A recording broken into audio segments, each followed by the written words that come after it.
Diana Kirkland, the External Relationships Manager for Digital Boost. I'm standing in for our lovely Anna Mari today because unfortunately she's unwell.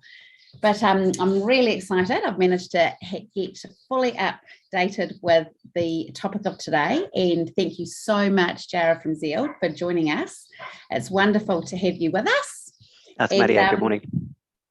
That's great. And I hear you've got something really exciting to share with us today and how to define success online. Yes, indeed. I'm really looking forward to running through just metrics and measurement and how to make sense of this this multifaceted online world that we find ourselves in. So that's what we're going to be running through today. Yeah. Oh, I'm really excited to be hearing all of that. As we all know, it's definitely time for us all to learn how to understand the value that metrics bring to our business. And I hear you're going to completely demystify that wonderful world of data for us, so our New Zealand small businesses can see the benefit that it brings to their business. Yeah, that's the plan. Hopefully we can do that. So wonderful. All right, well, I'll leave it to you now if you don't mind, and you can share your screen, and I'm looking forward to learning what you've got on also. Cool. And you can see that all right now? Wonderful. Thank you. Yep. Okay, cool. So thanks for that lovely introduction, Diana. So today we want to talk about how to define success online. Measurement, metrics, data, it's so incredibly important in this space, and it's really powerful too. So today I wanted to talk through just some of the key tools that you should be aware of, some of the metrics that you probably encountered. What do they mean? What do they mean in different contexts? And then what are some of the really powerful ways that we can bring data together to create insights? And so we'll work through that today. This is what we're going to cover. We're going to talk a little bit about Google Analytics and Google Tag Manager, Facebook Pixel, and those three things combined are your essentially industry standard ways of tracking things online from websites and conversion. We'll look at some basic metrics. We'll look at some conversion goals and what are the best things to be tracking and being aware of. We'll look at some marketing metrics. We'll look at calculating return on ad spend, which is a really, really powerful way to evaluate different traffic sources. And then we'll look a little bit at attribution models as well. So the ability to track one's progress online is crucial, right? Now, and that's actually what's changed quite drastically. If we look at traditional media like our newspapers and TV, it was very difficult to understand exactly what was happening. Whereas when we move into this digital space, you can actually measure everything. You can see how your customers interact with your ads and your websites and your online properties, and so you can create a lot of insights out of that and make decisions based on data as opposed to gut instinct. And around 2 out of 3 leading marketers actually prefer this approach. And in fact, in a lot of cases, people are investing up to 16% of their marketing budgets in their marketing analytics so that they can make really good decisions around the rest of that spend. So the importance of measuring everything, right? So why do we do this? It is because with every campaign that you run online, if you are measuring things accurately, you can either, it means that every campaign you run, you either win, so you succeed, or you learn. So you understand why something didn't work because you've got the metrics behind it. And so that mindset is a really big shift. You didn't fail, you just learnt. And so you know how to win, you know more about how to win next time. So that's what we want to try and get into that mindset, and measurement underpins all of that. So let's start with Google Analytics. It's been around for a while. It is the industry standard way of measuring performance online. Around 4.9 million companies actually use Google Analytics to aid them with their data and aid them with understanding what's happening online. Some of its best functions include traffic reporting, conversion tracking. You can get some keyword information as well, and you can also create custom dashboards. You also get heaps of demographic information about your users as well, location, device, all sorts of things like that. It's a very, very powerful tool that allows you to get better results over time because you can measure how people are interacting with your online properties, and it's 100% free, right? Just takes a little bit of time to configure right. But if you are operating online, you have to have Google Analytics. It's almost, if you're not running it, then you really need to get started with it. Even if you're not using the data for anything specific, having analytics set up and collecting data will be immensely valuable in the future. Google Analytics is generally paired with Google Tag Manager. Now, Google Tag Manager is also another free tool from Google that allows you to track interactions online, and it integrates into Google Analytics, and it allows you to essentially measure behaviors or events online. So, for example, the download of a PDF, right? If you want to measure how many people have downloaded a PDF off your website, then you'll use Google Tag Manager to record that event. It can also track scrolling behavior. It can track clicking on links, form submissions, and very powerfully, it can even track whether or not someone's clicked on a mobile phone number or a phone number on their mobile device, launching a dialer. And so that's really, really good metrics to get, is how many people are giving you a call while they're on a mobile phone. And you can't do that without Google Tag Manager. So once again, it's free to set up, but it does take a little bit of time to configure correctly, and it's something you really should consider as well. So if we look at those two tools, what's the difference between Analytics and Tag Manager? Also, Google Analytics will actually provide you the real-time website traffic reports. Tag Manager itself doesn't provide any reports. As a data source, Google Analytics combines everything from your websites, campaigns, users, whereas Tag Manager just collects those interactions and sends them through to Analytics. All right. In terms of tag management, Analytics isn't responsible for any of this, whereas Tag Manager, that's what it's there for. You run it on your website. It's a container. It allows you to put tracking codes within it, which allows you to once again track events on a website page. Analytics stores all of the data that comes through from your reports, whereas Tag Manager doesn't do any of that.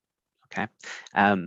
Google Analytics can be loaded by itself, but Google Tag Manager allows you to really enhance your measurement of what's happening on your website, and by proxy, what's happening with all of your other campaigns and activity online. Facebook Pixel is the other really important tracking tool that you need to look at, and that is Facebook's tracking tool, which will now be under the Meta umbrella. So this will help you track what's happening from Facebook and Instagram, and what's happening once that traffic arrives on your website. So if you're running a campaign on Facebook and you're sending traffic to your website and you want to understand what's happening and understand who those people are that are arriving from Facebook, then you really should have Facebook Pixel loaded onto your website so that you can collect that data and understand what happens once someone has interacted with your campaign and arrived on your website. So it tracks page views, it tracks time on a page, scroll depths, add to cart, all sorts of things like that. And it's also very beneficial for retargeting campaigns. So by having Facebook Pixel on your website, if someone visits your site from Facebook, you can then play them ads back on Facebook later on and follow them around and play them some ads that encourage them to return and potentially complete that purchase if they didn't before. So setting up Facebook Pixel, you'll need to go into the Facebook Apps Event Manager, select Web, connect from the Data Services tab, and then select Facebook Pixel and then your website URL and click Continue. You should get some instructions from there. So once we've got those tools in place, all right, what we want to do is we want to understand what is the key pieces of information that come through and that you can start to understand yourself. Right, so these boxes aren't quite in the right place, unfortunately. So users is the first metric that you'll be looking at, and that's what we've got actually down here. So this is the number of unique visitors that have arrived on your site. So these are essentially individual people, but can potentially be broken down further into individual devices that are arriving on your site. Often that's aggregated into an individual person, but it can be individual devices or browsers. Okay, then you've got sessions. This is the number of times people have visited your website. And so you will have usually more sessions than visitors, than users, because users come back more than once. So this is your first key metric that you'll be looking at. Your second key metric is, key metrics are bounce rate and session duration. Right, these are the very first things that Google Analytics will start to record for you. And they're very, very important metrics to understand. So bounce rate is the rate at which people arrived on a page and then left straight away. They didn't continue on through your site. They just arrived there and left. So bounce rate is not necessarily a bad thing. It depends on the page in question. So if people arrive on a page that has all the information that they need and it includes a phone number that they can call, then often that bounce rate could be quite high because the user has got all the information they needed, and they've potentially even given you a phone call as a result. But generally, you want to try and keep the bounce rate as low as possible, because that will determine, will indicate that people are engaged with your website. They're seeing the kind of information that they would like to see, and so therefore move through the site further. Once people start exploring the site, we've got another metric that comes in, and that is session duration. That is the length of time that people have spent on your website, or the average length of time that people have spent on your website. And obviously, the higher that is, the better. It means that people are more engaged, they're absorbing more information about your business, and so are therefore more likely to convert into a customer or a lead. And that's where we get to conversion goals. This is actually probably the most important piece for people just starting out with metrics. You need to define what your goals are on your website. What are the most important actions that you want people to take once they arrive on your site? So for e-commerce, that's pretty straightforward. You want people to potentially check out and buy. But you might have a secondary goal of people signing up for a mailing list or something like that. Each of these are conversion goals, and we'll talk through some of the best ones. But each of these goals should be a measurable outcome on your website that you optimize a page for and then track with Google Tag Manager or Facebook Pixel. All right. And so you can have micro conversion goals, which are small steps along the conversion pathway, and your macro goal, which is someone filling out a form as a lead, or someone actually purchasing online. Here's an example of just some conversion goals that we've got from our homepage. And so you can see that there's asking people if they want some help, if they want to look at our webinars, if they're interested in e-commerce, or if they're interested in one of our free gem websites. So that's a micro goal. The macro goal will be once they arrive on those pages and fill out some sort of form as well. And you want to measure each of these interactions so you can understand what people are doing when they arrive on your website, and whether or not they're actually going all the way through to that primary goal at the end. So here's the best goals to track, and they won't necessarily be relevant for everyone, but it's a good guide to track these. So you want inquiry forms. So this is tracking people who inquire about a particular product. It might be through a live chat system. They could be requesting a service or booking in some sort of viewing. Or they could be clicking on some of your contact details, like maybe a phone number. Phone numbers, it's worth pointing out, are incredibly important. I've seen numerous times where people have launched new websites or new assets and they've forgotten to put a phone number or something in there, and their conversion rates drop quite significantly.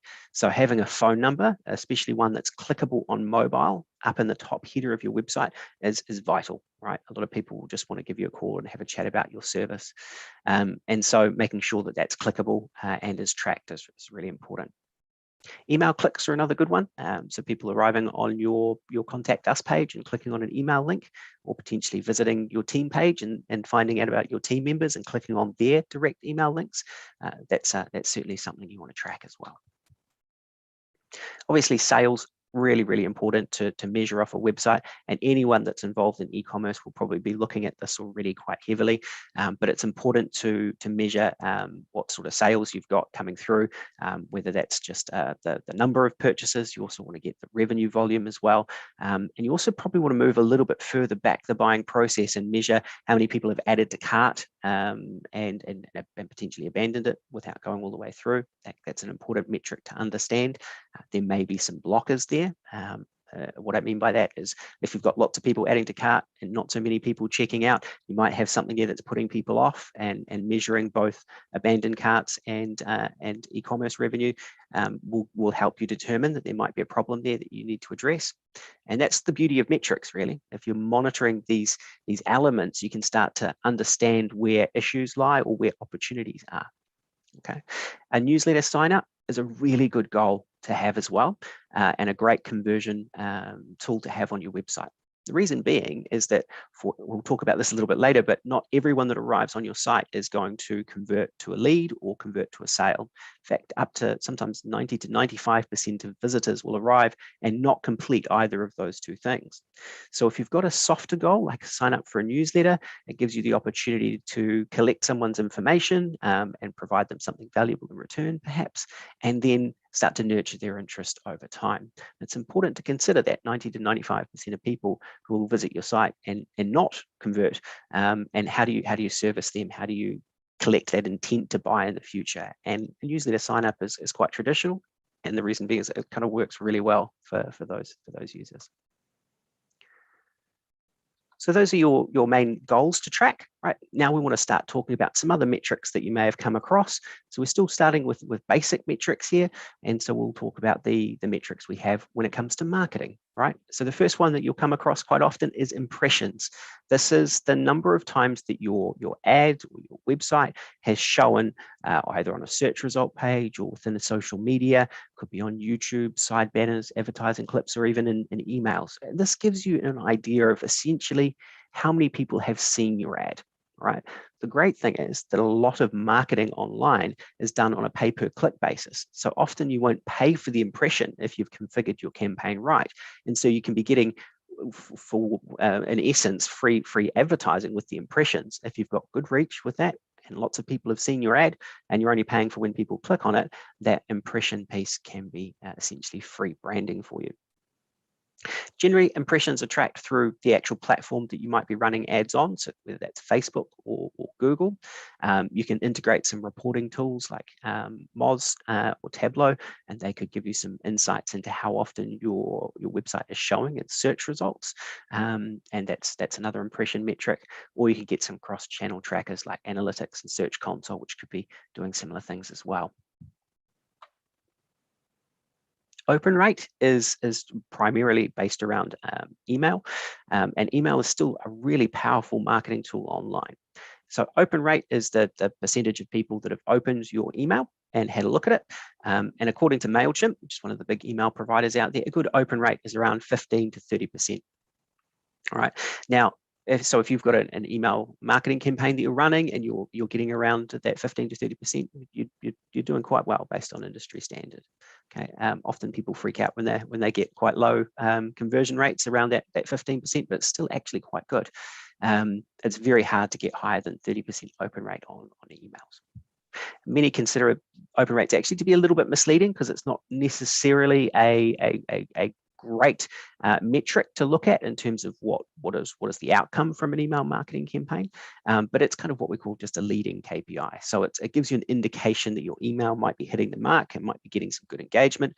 Ultimately, what you want to be measuring your email marketing performance on are your conversions that we talked about before. What sort of key actions did that campaign lead to? Click-through rate. Now, click-through rate is a common term across lots of different parts of the digital marketing space, and there's lots of different click-through rates, and different click-through rates mean different things in different contexts, right? So, the click-through rate, what it means is just the ratio of total impressions to clicks. So it indicates the effectiveness of maybe your ad or the ad copy, or maybe the metadata of your website. And so the click-through rate, or commonly referred to as CTR, is the total clicks on an ad or a link versus the total impressions.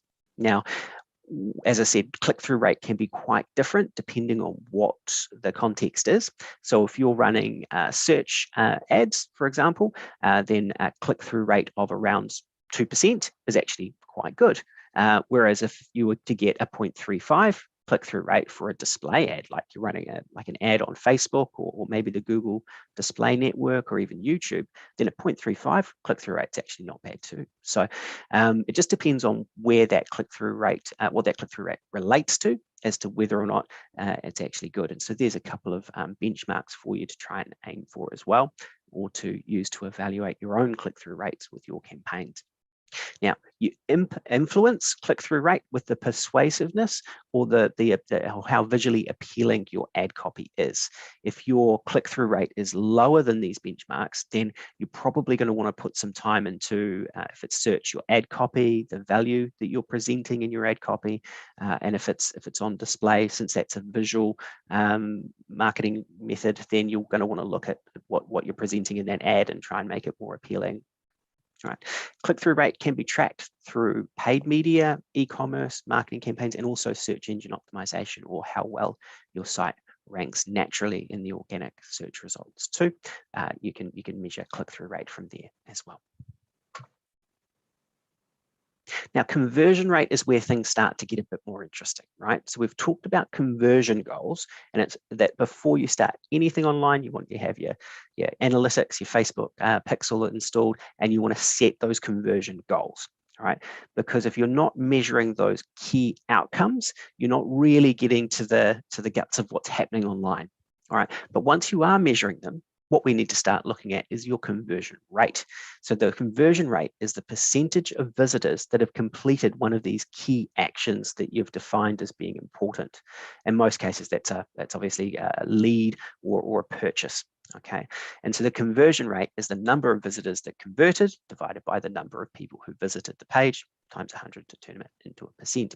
So a good conversion rate is much lower than you would a lot of people imagine, right? So for e-commerce, good conversion rates are around 1 to 2%. If you can get a conversion rate around 3% for e-commerce, you're doing very, very well. Now, conversion rates for sites that just generate leads, that should be a lot higher. So conversion rates for a site that's getting inquiry or phone calls, that's for a service-based business, perhaps, you'd be wanting to hit somewhere around 6%, 6 to 8%. So is a good conversion rate for that type of business. And so a highly optimized website with persuasive copy, high quality product images, nice checkout, smooth checkout process, and most importantly, a mobile optimized experience. These are all really key factors in creating good conversion rates. And so once you start to understand what each of these metrics mean, it helps guide you as to where you need to be investing your time and resource. So if you're running campaigns and you're looking and measuring all of this and you can see that your conversion rate is low, it's really important you don't go and spend more money on more traffic and more engagement with customers. You need to really fix that conversion process, or otherwise you could be spending a lot of money and throwing it away, essentially. You need to get your conversion rate to these industry standards we talked about. That way you know with confidence that when you run a campaign, you're going to be getting at least a good return, reasonable return. So marketing metrics are pulled through, as we said, through Google Analytics. Search Console is another great reporting tool as well. It's another Google product that you'll want to configure for your website. And this will help get you insights into how your site is performing and from an organic ranking point of view. Right, this will tell you how often your site's showing up, what the click-through rate is, those sort of metrics that are really important from an SEO point of view. You'll also be able to see what sort of open rates you've got from your campaigns if you've configured that correctly. And then obviously, most importantly, we want to be using these tools to determine your conversion rate. That's the first kind of quality metric that you'll be looking at and helping guide your decisions. Once you've got your conversion sorted, so you're measuring all of those, and you've got your conversion rate into a good place that's at that industry standard or better. Now you want to be looking at your cost per acquisition. So each time we get to the kind of next level, you start to get more insight into how you're performing online. And the next figure is cost per acquisition. And this is a measure of how much it costs you to acquire a lead or a customer based on a campaign that you're running. And so you will work this out by using your total ad spend divided by the total number of conversions that you've got. And so CPA, or cost per acquisition, is a really, really important tool for understanding if a marketing campaign is working well or not. Pay-per-click, or PPC, affiliate, display, social media content marketing, these things, you need to be measuring what your cost per acquisition is, as that will determine whether or not you're being successful. Because you want to look at how much it costs you to acquire that lead or that sale versus your product margin and your product cost, and make sure those things are in balance so that you're actually making money out of your sales. So you can utilize UTM parameters, which is urchin tracking modules, for if you want to know what UTM means. And those parameters can be combined with your data from Google Ads and potentially even a CRM system as well to track what your cost per acquisition figure is.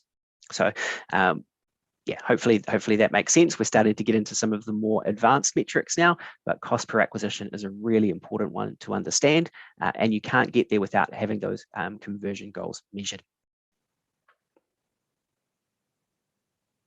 Right. Now, as I said, we're starting to get into some more advanced metrics now. As your business grows, the need for data-driven and automated decisions through advanced metrics becomes more essential. So you need to really set up these models so that you can understand exactly how much money you're getting back from what you invest. This allows you to effectively scale and do so profitably. So advanced metrics are geared more towards long-term marketing investments and forecasts, and as I said, being able to scale. Customer lifetime value starts to come in here, because when you're looking at how much it costs you to acquire a customer, in some cases this can be quite expensive, but you may actually make quite a lot off that customer over the long term. So you want to start trying to understand what is the value of a customer to you and balance that with the cost it took to acquire that customer.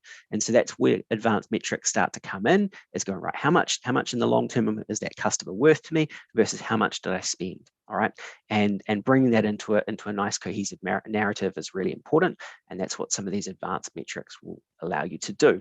And so marketing attribution is really important here, clustering and conversion prediction, and yeah, obviously anomaly detection, so where things are not working, are all widely used with these advanced metrics. So to get into this space, we need to understand the value of a conversion. Now, when conversions are based around a service, that generally starts with a lead. A lead is generally acquired direct from social or from potentially from a website. So it's important to understand that what the value of those leads are, so that you can then apply them back to your marketing funnels. So the value of a lead can be computed in two different ways. You could take the average value of a sale divided by the number of leads it takes you to get that sale. Or you could take the average sale value and multiply it by your conversion rate that you have. It's important to look at doing this based on the different types of leads that you'll get as well. So email leads may not be quite as valuable as potentially a phone call.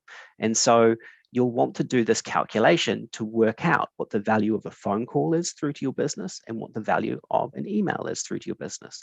And you probably do that for each of the different conversion types that we talked about that you're tracking. So if you've got forms on your website, you want to work out how many form submissions do you need to generate a sale and what is the value of that sale.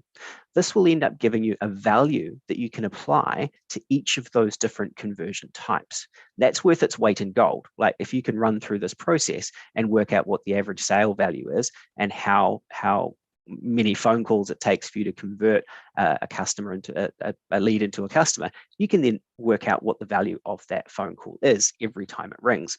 And every time I've done this sort of modeling with a business, they're generally quite surprised at how valuable each phone call is, and often they'll go out and start doing some training around how to answer the phone and make sure they maximize the return on that. Depending on what the sale price is, often I've seen phone calls valued in excess of $400 to $500 each time the phone rings. So it's a valuable exercise to go through and understand what each of your different lead types are worth, and then you can also use them for the next stage as well with our modeling. So the lead value aids in return on investment, as I said, because it can help you determine the value of each of those leads, and you can then balance that with your cost per acquisition to work out what the actual business value of each campaign that you're running is.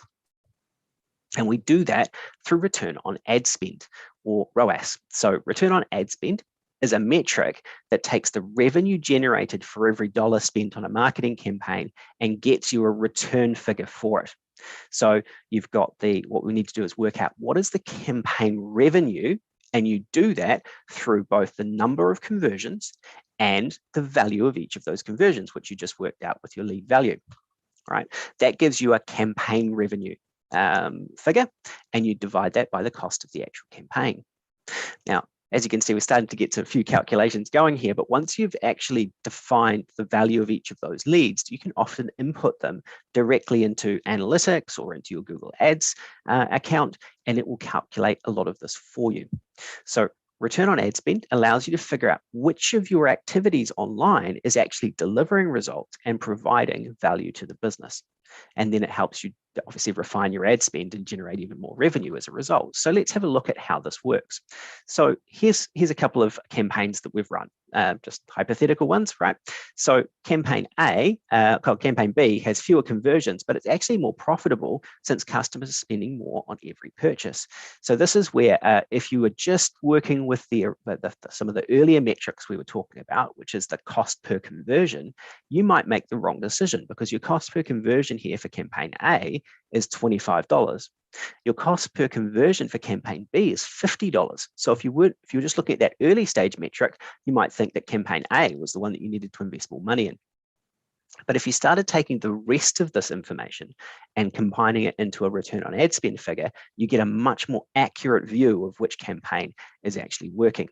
So in this case, we spent $2,500 on the campaign and got 100 conversions. Right? The average order value was $30. So our total campaign revenue was $3,000, and we spent $2,500 to generate it. So our return on ad spend figure is 1.2 times what we spent.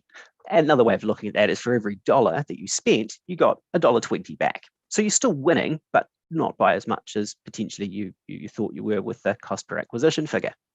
If we look at campaign B, where we had $50 per conversion, so first thoughts are this is a much more expensive campaign, so probably it's costing a lot for each lead, so it may not be quite as good. But if we look at the next level of data down, we had 50 conversions. We spent the same amount of money, but the average order value for customers out of this was $200, right? Which means that we actually got $10,000 worth of revenue from our $2,500 investment, or a 4 times return on ad spend. So once again, essentially spending for every dollar I spent on campaign B, I made $4 back.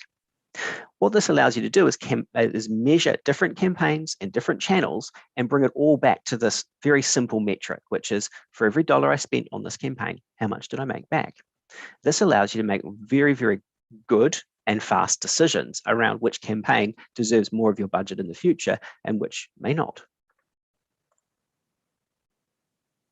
And so if you're doing this from a lead generation point of view, here's some real metrics that are running along here. So you'd look at the number of conversions or leads, the cost per lead, the total spend, the number of purchases, and the purchase value.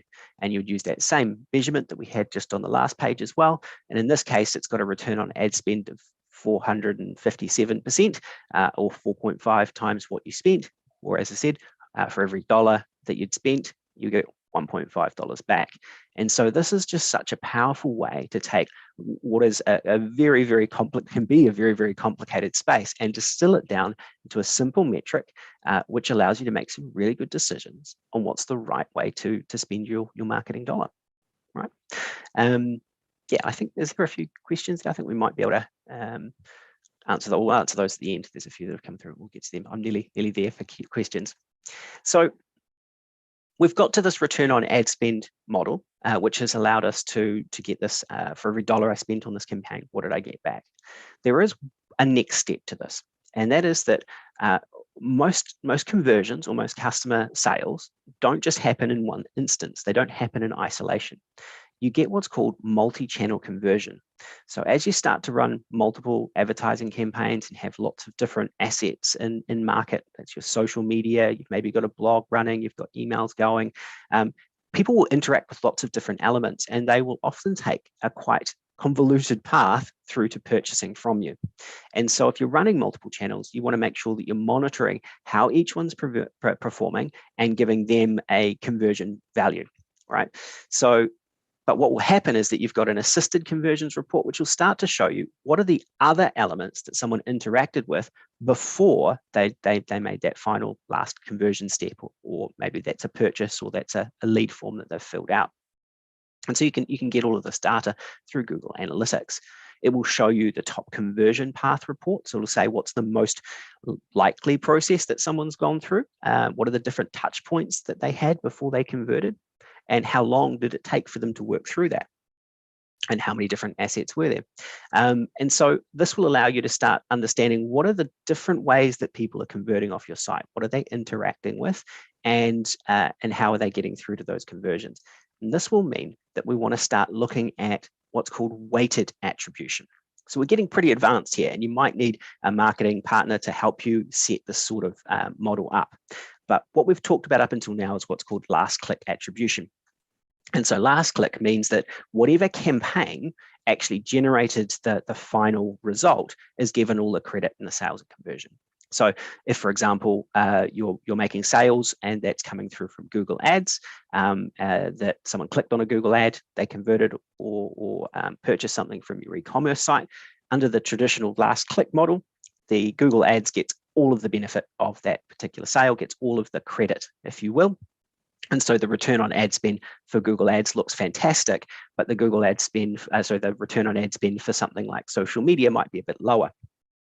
This is not accurate because someone may have first interacted with your product on social media. So we need to start thinking through what is the impact of this multi-channel conversion process. So last click attribution is really straightforward, gives you insight into the campaign itself, but it doesn't really show you the full picture of a conversion pathway. So weighted attribution tries to address this. Weighted attribution accounts for as many of the different interactions in a sales cycle as possible and identifies touch points which did a lot of the heavy lifting and gives them maybe more of a percentage or revenue credit for each of those assigned touch points. It can be quite difficult to apply, and that's why I'm suggesting that you might need a marketing partner to help you set this up. But once it's created, it gives you even greater insight into which campaigns and which activities are supporting and assisting with the conversion process. Let me give you an example here. So we could have a whole bunch of people that started like looking at a blog, perhaps. Then they went and signed up for a newsletter, if you can see my cursor there. And then maybe they clicked on a pay-per-click campaign, looked at a price sheet, and then went through a welcome process after converting. As you can see here, lots of people will take lots of different pathways through your buying process and interacting with lots of different assets that you have online. So what you want to do with weighted attribution is take the revenue from a sale and allocate it to different elements within this conversion pathway. Now, often a simple way to do that is to give maybe 30 to 40% to the last click, 30 to 40% to the first click, and then evenly share the rest of the revenue across the different interaction elements on the conversion pathway. What this will allow you to do is actually attribute value to each of these different campaign types and then recalculate return on ad spend based on each campaign's part in the buying process. Now, this may, as I said, a little bit complicated, but it's certainly really valuable to get to the point where you can start applying revenue to different parts of the buying process so you can calculate return on ad spend accurately. And what you'll find is that sometimes things like a blog may be the first way that people interact with you before they purchase through another channel. And so your investment in time and money in a blog may actually be delivering quite highly, but if you're just measuring based on last click, you may never pick up the value that your blog is actually providing. And that's why you'd want to look at weighted attribution. All right, it looks like there's heaps of questions there, so we'll get to those in a second. But yeah, look, just to recap, the majority of marketers out there base their decisions on data and analysis of that data. It's important that even if you're not analyzing the data, you're at least collecting as much information as you can so you can analyze it later on. Google Analytics will allow you to do that. It's an industry standard trusted solution to help you track all your marketing metrics under one platform. Website and marketing metrics will allow you to create decisions based on that data, resulting in much better results and lead generation and ultimately more conversions and value for your business. So it's worth spending the time on this part of the process to ensure that your other activities are essentially measured properly. And advanced metrics, when you get to the point, you can start to make really good long-term forecasts around what's going to happen if we spend more on this channel, and it will allow you to scale far more effectively.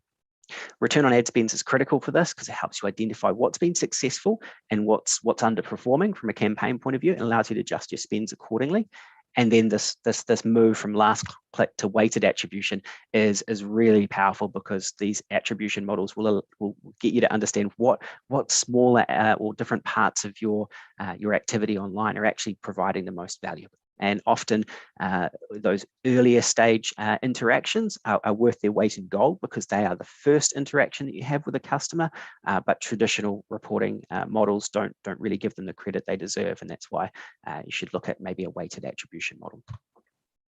So a little bit of a recap about Zeald. We've helped over 15,000 businesses go through digital transformation in New Zealand. If you're looking at a website or a digital strategy should really say 2022 now, because we're just about out of 2021, then feel free to request a free strategy session at zeald.com.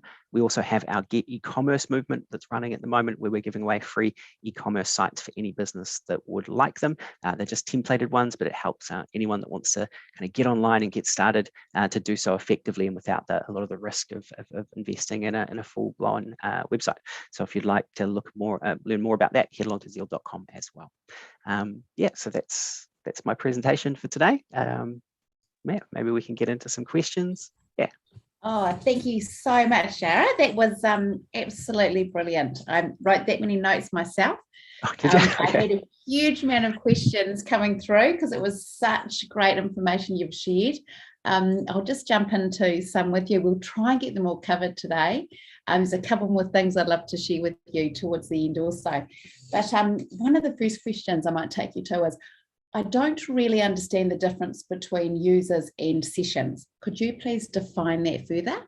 No problem. So a user is the individual. The session is the number of times they've visited something. So a user will actually could potentially visit a website multiple times. They would only count as one user, but they would count as multiple sessions. Thank you. That's fantastic. The next one I've got here is it helpful to track the user steps before the final conversion? Absolutely. I think that's what we started to talk about a lot there towards the end of the session around weighted attribution. It's really important to track everything along the pathway, because if you find you're not getting those final conversions, you really need to start moving back along the buying process and understand where those blockers are. And so that will help you from that point of view. But then once you start to scale, it will also help you understand what are the early stage interactions that are important to invest into. Thank you. Now I've got another one here. When do you think is the optimal time to ask for an email sign up on the funnel journey with a CTA?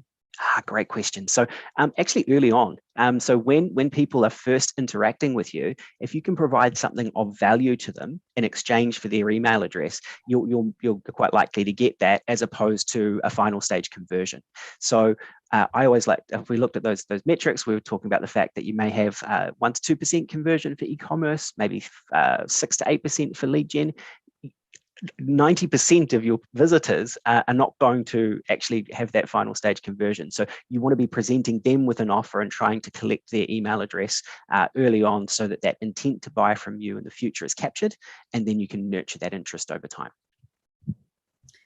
That is fantastic. Thank you. Now I've got quite a few to get down here. Now the next one is, why is the CTA better than the display ad rate when I have paid money for the display ad to appear first on the search? I would have expected the display ad to give a better ROI. Do I have this wrong? Yeah, there's a couple of things being kind of brought together here that are not quite right. So a search ad is what appears in a search result. A display ad doesn't appear in a search result at all. A display ad will appear like over a YouTube ad or on a range of other sites. The Google Display Network runs on something like 92% of websites in the world, and they usually they can be text ads, but they can also be video ads or image ads as well. Now, the key difference here is that if your ad appears in search, someone's actively looking for your product and service, and they're generally going to click on something on that search result page, so your click-through rate's generally higher. For a display ad, you might be running your ad alongside an article that they're reading on Stuff, for example. And so you're going to have a lower click-through rate on your display ads, because you're trying to stimulate some interest there while somebody's doing something else. So generally that click-through rate's much lower, because you're trying to reach someone when they're not actively searching for your product or service. Oh, thank you. This is quite relevant. The next one, what are ways, they're jumping through so quickly now. What are ways you could try to improve CTR on search ads? Great. So you want to really think about what's your value proposition, right? And make sure that's included in your search ads. Why should someone buy from you over everyone else? Distill that down nice and simply and include that in your search ads, and you're likely to improve your click-through rate from search ads. So think about not necessarily what you're selling, but why people should buy it from you. People are doing the search saying, all right, this is what I'm after. And so they're going to assume that if your ad's there, you'll provide what they want. You've got to answer the next question, which is why should they buy from you? Yeah, this is actually from a different person, but it's quite similar to what we've just answered. But do you have to have a Google ad running in order to set these trackings up, or can you set this up before you run an ad? Yeah, you can set up all of this before you run any ads whatsoever. So the short answer is you should set this up before you run any ads as well. Like, so that as soon as you've got a website live, as soon as you've got any asset live, you should be setting up these tracking tools so that you can measure performance, even just from your organic traffic. Thank you, Jarra. Now we've got another one here. How do we track and measure the lead value of a sale to determine ROAs? Is it an app or something else? No, so you can do it in some simple ways. One, you may use a CRM system, right? So if you're going to use a CRM system, that will give you very accurate measurement of what your conversion rate and your value of your leads to sales are. You can do this even kind of simply. You can kind of go, right, okay, so how often do I need the phone to ring before I actually make a sale, and talk to your sales staff, or even maybe you're answering the phone yourself, and you might be able to get some indication of what that level looks like. You'll also be able to get your average cost per sale potentially out of your accounting system as well. Now, the way you do it is you take your average cost per sale, you take what you assume your conversion rate is on that phone call perhaps, and then you just back it off, right? So if you think you're getting a 30% conversion rate, run your calculations at 20% so that you know that your lead value will be at least that figure. And then you can go through and run your return on ad spend, knowing that whatever calculation you've done there it's going to be better than that. Oh, that's wonderful. That's a simple way to do it. Yeah. Thank you, Jarra. Now, is there an app that can help us see the insights of our campaign with weighted attribution without having to go through a marketing person? What would you recommend? So Google Analytics will give you your, there's some reports in there. I think I even mentioned the report in there. I can't remember off the top of my head, but I think it's in the presentation there. If what you want to look is the assisted conversions report in Google Analytics. That's what it is. And so if you go there, you'll actually start to see what are the different elements that people are interacting with before a conversion. And so you can see what they are, and then you can look to start adding some attribution to them. Oh, that's wonderful. No, we've had lots of questions. Actually, Jarra, like your information today has shared so much insights on so many levels. I've learned a huge amount also. I've just had some come through on another channel for you. Okay, cool. What have we got here? What is your opinion of using stuff in NZ Herald display ads versus Google display ads? I'm thinking that the specific ads put in front of I'm thinking about what specific ads to put in front of New Zealand site visitors. Okay, that's a good question. So, look, it really depends on your product and the path that people go through to convert. I'm a big fan of making sure that you've got some coverage on those spaces, and then making sure you measure it effectively. Like, these things are always worth trying, but doing so with the kind of reporting that I've mentioned in place will allow you to understand whether or not it returns for you. Okay, and that's why when you're looking at something like the Herald or Stuff, you really need to start measuring your assisted conversion rate, because you're probably not going to get a direct sale off Stuff or New Zealand Herald, but it might start a conversation or start an engagement with a new customer that will eventually convert from another channel. And so that's why you need to have these sort of models in place to understand what is the actual value of running that sort of campaign and getting you in front of new people on those platforms. So both Stuff, Herald, and Google Display, all very valuable platforms, but you just need to make sure you're measuring to determine whether or not it's returning for you. Oh, that's wonderful, Jarra. Now, I've got a couple more questions for you, but I just wanted to remind everybody, this will be live on site. So you'll be able to obviously download Jarra's presentation. You'll be able to watch again and hear his answers, because we know how valuable they are. Just a reminder now, the next question I have for you is, would you recommend using ROAs, bid strategies, or max conversions? Ooh, good question. So return on, so max conversions is just going to get you as many conversions as you can for your budget. Return on ad spend is actually going to make sure that whatever conversions you get are the most valuable conversions, because you're actually putting some value behind it. So if you have got the information and you're able to use return on ad spend bidding, I'd tend to look at that as the bid strategy that would be right for you. But without having a look at your specific campaign, I couldn't say that 100%, but I tend to favour return on ad spend if you've got the data. It's wonderful. Got another one here. Can Pixel be linked or compared with on Google Analytics? I'm assuming they're talking about Facebook Pixel there. Yeah, so Google Analytics, what it will do is it will still measure what happens once the traffic comes from social media like Facebook and Instagram, and it will get you really good insight. What Facebook Pixel's doing is it's actually pulling the data through into Facebook's reporting platform and starting to build up a whole bunch of information like demographics and social information about those particular users, and it allows you to retarget them. So they're slightly different, but so Google Analytics will allow you to measure the performance of all of your website traffic and what conversion goals related to that. The Pixel will be more for Facebook's marketing tools and that sort of thing. So.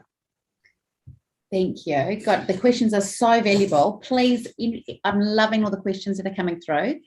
Please don't feel there's anything silly, because quite often I find if you're thinking it, so somebody else, but they maybe don't have the courage to answer it. So please keep them coming. Now, I've got another one here for you, Jarra, is re-PPC. Do you think having an app that filters clicks that don't eventuate to anything, i.e. competitors, etc., that cost you dollars are worthwhile, or equals end results only want to pay for real and quantified leads? He's thinking as bad as budget here, this person. Yeah, okay. Having an app that filters clicks. Well, I mean, Google Ads itself will kind of start to do that. I mean, what you want to be doing is setting up your campaigns so that you're not spending budget on clicks that don't eventuate in anything. So yeah, and answer your question, kind of yes, but you wouldn't necessarily need a specific app, I don't think. I think you could do that with the bidding strategies within Google Ads. What you want to do is, if you've got the measurement that we're talking about here, so you've got your conversion goals being tracked, you can feed that data back into Google Ads, and you can start to, once you've built up enough data, Google will allow you to have more bidding options around, focus on conversions, for example. And the same goes for Facebook in that regard as well. So the more data you've got, the more you can feed that data back into these systems and start to take advantage of them to make sure you're not spending money on clicks that don't eventuate into anything. Oh, that's wonderful. I have one beautiful message here I'd love to share.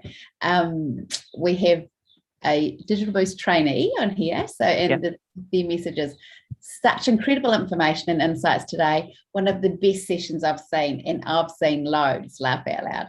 I will be rewatching this many times until I have absorbed it all. Thank you so much for your time and bringing this free information to all of us SMEs. Very appreciated. Cheers. Oh, that's lovely. That's wonderful. I do have another quick question here. And is it better to set up goals like a form in Google Analytics or via something like MailChimp? So you want to set them in analytics, I would say, because that allows you to actually measure the performance of what's happening with MailChimp, what's happening with your social and all your other channels. So essentially you want to try and set up the goals within Google Analytics and then run all of the campaigns into it. That gives you insight into how each of your different channels are performing. And if it sounds like you've got a bit of understanding there, my favorite's the acquisitions tab. You go into acquisitions and Google Analytics, and you can start to see at a high level what all the different campaigns are that you're running and how they're performing in terms of conversions. And so, yeah.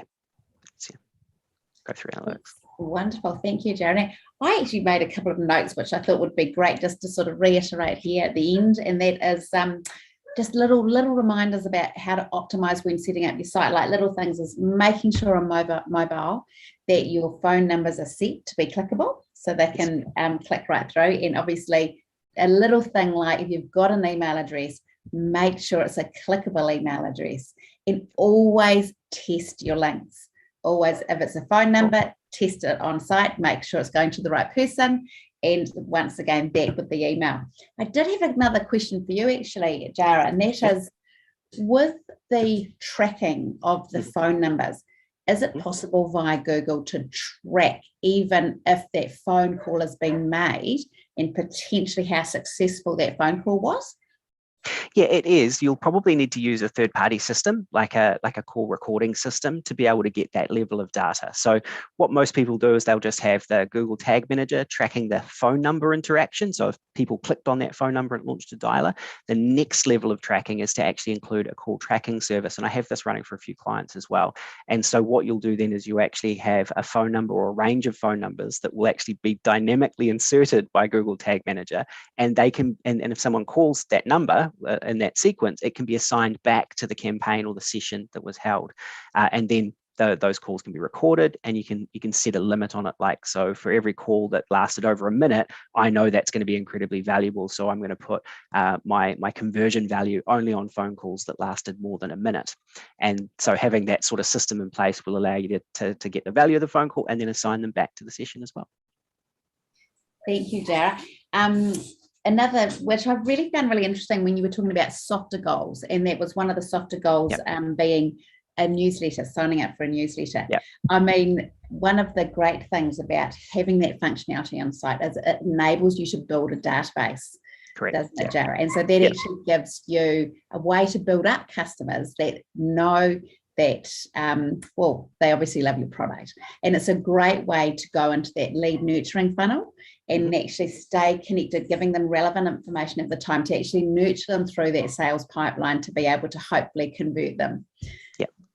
And the great thing for that, you can actually convert that. You can actually watch that journey too, can't you, via your analytics? Absolutely. And so that's once you've got that bottom of the funnel kind of solved, you've got your good conversion goals around your sales inquiries, that sort of thing, you really need to start focusing a little bit further up the sales funnel and making sure that you're collecting email addresses. You might want to be, if you're really advanced, you might want to be getting subscribers on your Facebook Messenger account or Facebook Messenger. So anywhere where you can start to kind of collect intent to buy later on, and then use that as an engagement process. So that could be email marketing, it could be your organic social posting and those sort of things. All of that is really valuable because you're nurturing interest, but it's generally starting from someone that's interested in your product and they're interested, but maybe not ready to buy right now. So how do you convert them? How do you build up that list of subscribers and engage them until they are ready to buy? If you've got a product that's of a higher value, generally that sales cycle is quite long, and you're going to really want to focus up on that top end of the funnel.